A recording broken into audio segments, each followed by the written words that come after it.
Hi guys, today we're going to be talking about two theories. One is Erikson's psychosocial development, and the other is social emotional development. So basically, Erik's psychosocial development talks about culture and how society affects how individuals develop. And this isn't just something that occurs, this theory did not just, is not child specific. It covers the entire lifespan. And he breaks this down into 8 stages of development.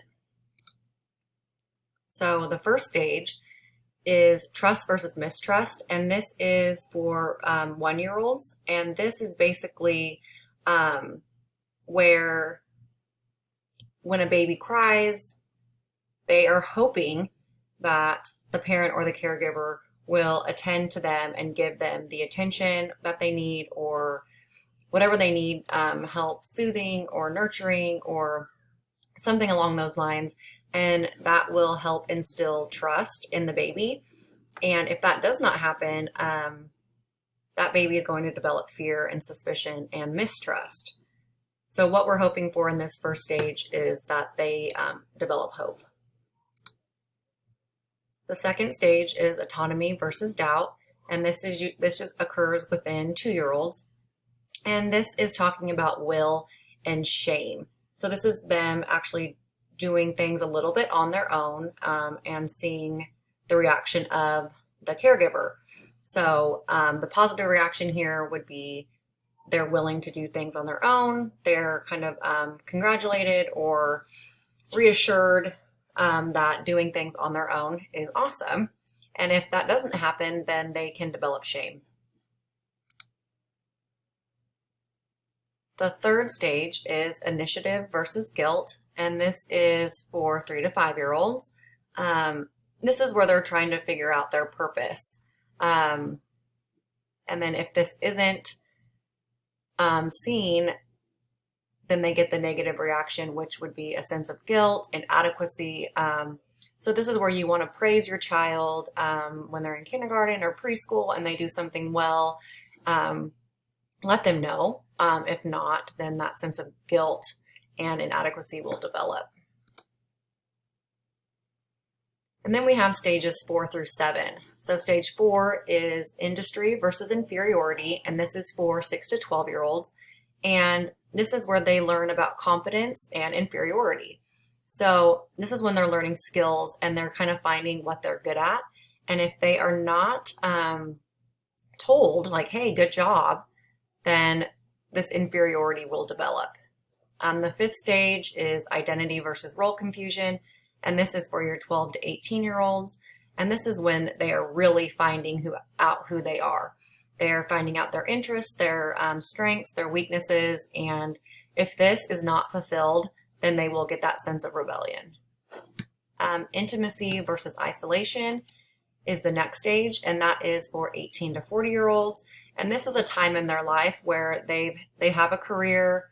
Most of the time, they're developing loving relationships, possibly having children during this stage. And the positive reaction here would be love. If this is not occurring during this stage, you will have a sense of unhappiness, isolation. They will pretty much keep to themselves if this hasn't been developed. And the last stage here is generativity versus stagnation, and this is for 40 to 65-year-olds. And this is when they're caring for others, and they thrive on that. So caring for grandkids or even just taking care of making sure their children are okay. This is a really positive reaction here, and if that is not occurring and they feel unproductive, maybe they've retired and they don't have like another hobby or something, the negative reaction here would be unproductive, and we are trying to avoid that. And the next stage would be, this is the last stage in Erikson's psychosocial development, and this is for 65 years old and over, and this is all about wisdom and dissatisfaction. So basically here, they're passing on their knowledge, their life experiences to their family. And if they're not able to do that, they're going to feel dissatisfied with their life. So what we're trying to the overall effect here would be wisdom and just being able to share their life experiences with others. Next, we're going to move on to the next theory, and this is social and emotional development. Basically, social and emotional development is a child's ability to understand the feelings of others, control his or own feelings and behaviors, get along with other children, and build relationships with adults. That's a little overall definition. So, first things first, we want to talk about responsive caregiving. So responsive caregiving is a method where the caregiver pays close attention to what the child is signaling and then provides a response that meets the child's needs. So maybe the child is crying and the caregiver picks up the child, maybe gives them a pacifier, a bottle, changes their diaper, something along those lines. Just kind of that reaction to the response. And then next we'll talk about emotional security. And this is just basically, and it's just talking about how to measure an individual's emotional state. So they want to feel secure, and if they're not, then they're going to have a loss. And we are trying to avoid that with children. Next would be temperament, and this is consistent individual differences in behavior that are biologically based and are relatively independent of learning, system of values, and attitudes. So then the next following that would be emotion regulation, and this reflects the interrelationship of emotions, cognitions, and behaviors. So this is just talking about how children develop and learn how to regulate their emotions, and the way they think and their behaviors out in like social environments.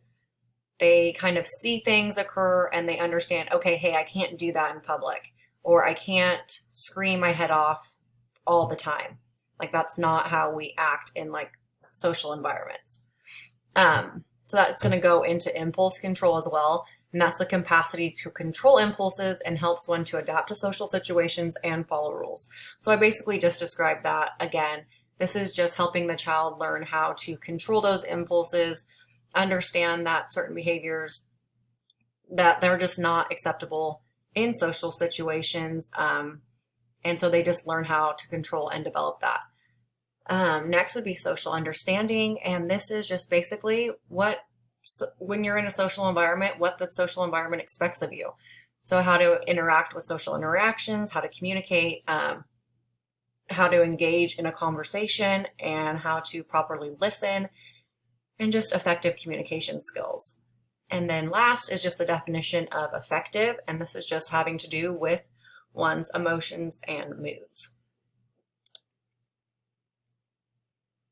And then lastly, we're going to talk about empathy, self-efficacy, and sense of self. So empathy is knowing what another person is feeling what another person is feeling, and responding compassionately to another's distress. And when I think of empathy, I think of a teacher, I think of a nurse, just understanding somebody's feelings, going out of their way to make them feel better, understanding when someone is in distress and how to respond to that. Self-efficacy is related to a sense of competency, which has been identified as a basic human need. So this is basically just talking about how somebody needs to feel competent in themselves. They need to understand their strengths, they need to understand their weaknesses, and they need to feel good about those strengths. And without that, I feel like they're lacking. And that can really develop some self-isolation, some depression. So self-efficacy, I feel like, is really important. And then lastly, sense of self is the way a person thinks about and views his or her traits, beliefs, and purpose within the world. And I feel like if you don't have a sense of self, it's going to lead to some negative behaviors.